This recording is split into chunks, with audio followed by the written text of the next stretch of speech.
Okay, arita sisgutanan mga higala nga. Porbida ako mismo ni-appeal kong panguta na kini atong gobyerno usahay ambot poryas maayo ha. Maglibog yun ta o kinsa tutuhuan. Mga kandidato sa barangay o sangguniang kabataan eleksyon, aminaw.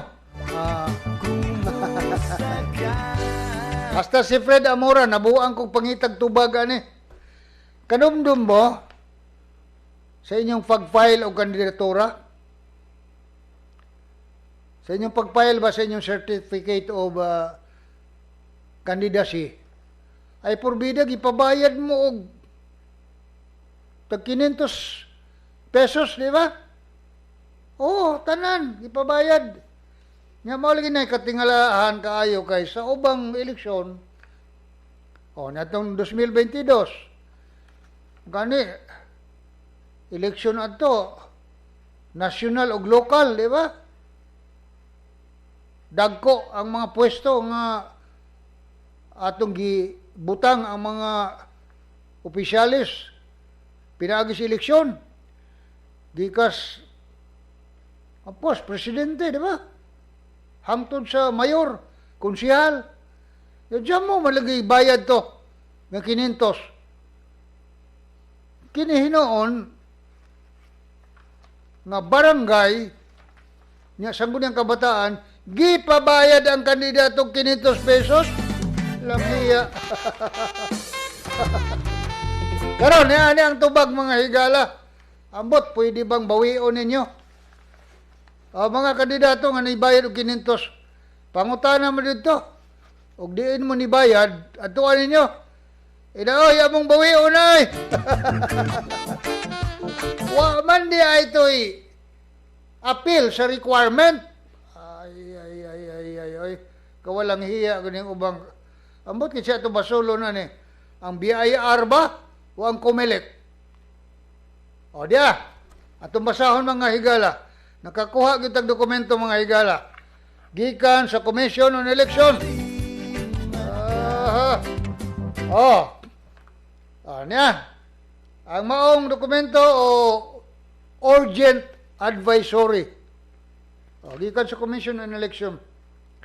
Nag-ingon dire nga katong BIR registration and payment of the corresponding registration fee are not required. Di ay dokumento. Commission on Election na yun nagsulti registration fee nga nagbayad mo 500 sa BIR are not required. Wa kinahanglan for the filing of certificate of candidacy.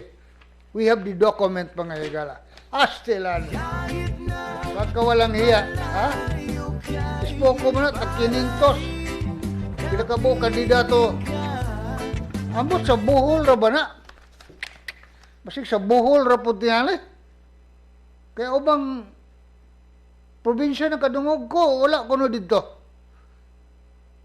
So, ambot mangutanan lang mo. Mga kandidato nga nagbayad. Pangutanan na lang mo.